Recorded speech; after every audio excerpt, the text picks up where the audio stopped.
жасайды, жасаған қылмысын мойнына көтереді.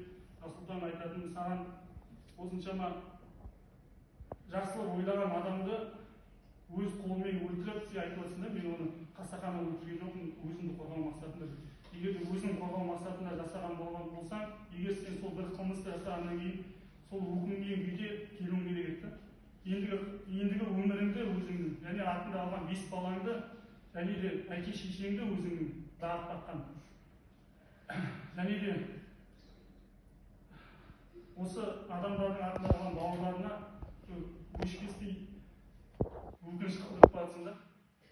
Ендігі саған айтарым, ендігі осы істеген ісіңе шынайы өкініп, өзіңнің қылмысыңды өлген адамдарға жаппай, өз мойнына, өз жасаған қылмысыңды көтеріп, тынышымен ғана өзіңнің жазаңды алып, яғни Аллах Тағала кешіруші ғой, шынайы тәубе қылсаң, бәлкім кешірер, бірақ бұл өмірдегі жазадан, және егер тәубе қылмасаң, бұл өмірде өткеннен кейінгі де 4 адамның қанының жазасынан құтыла алмайтыныңды ұмытпа.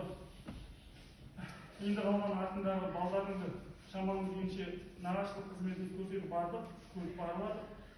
Шамамыз келгенше оларға да өзіміздің көмегімізді көрсетіп жатыр, бірақ кейін барған кезде бізді кіргізбеді, көрсете алмаймыз деді, тек қана ата-әжесіне рұқсат бергенде.